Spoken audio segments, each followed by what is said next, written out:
উন্নয়ন করার সুযোগ দিন। সামনে আছে শুভ দিন।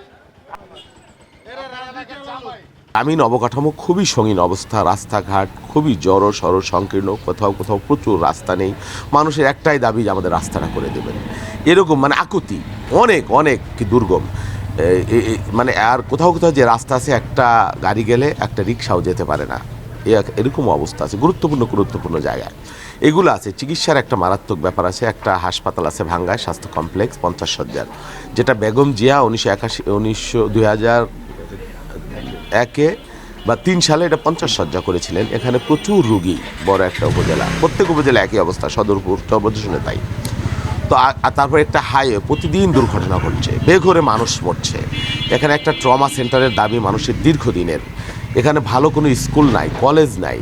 তারপরে নদী ভাঙন, সদরপুর চরবদ্রশনে বিস্তীর্ণ এলাকা নদী ভাঙন, 4-5 ইউনিয়ন নদীর কবলে, অনেক সহায় সম্বলহীন অনেকের 5 বার 10 বার 20 বার নদী ভাঙনের অবস্থা হয়েছে। স্কুলগুলা, ভালো কোনো শিক্ষা প্রতিষ্ঠান নাই। তো এই নদী ভাঙন নিয়ে এবং চরের মানুষের জীবন মান নিয়ে কাজ করবার অনেক কিছু আছে, যেটা হয়নি। চরের মানুষের জীবন খুবই কষ্টকর এবং খুবই দুর্বিষহ, যেটা অকল্পনীয়।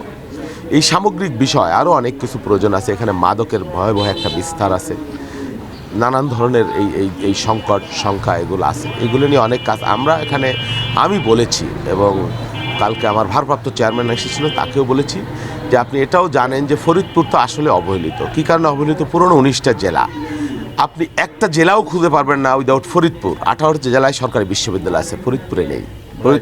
একটা বিশ্ববিদ্যালয় বিভাগে আছে, সেটা গোপালগঞ্জ। ফরিদপুরকে বঞ্চনা করে সেখানে নেওয়া হয়েছে। ফরিদপুর বিভাগের দাবি মানুষের প্রাণের দাবি দীর্ঘদিন।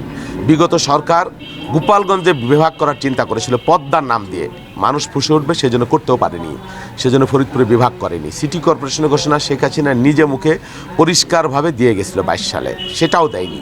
তার মানে ফরিদপুরের মানুষের সাথে একটা প্রতারণা করা হয়েছে, স্পষ্ট প্রতারণা।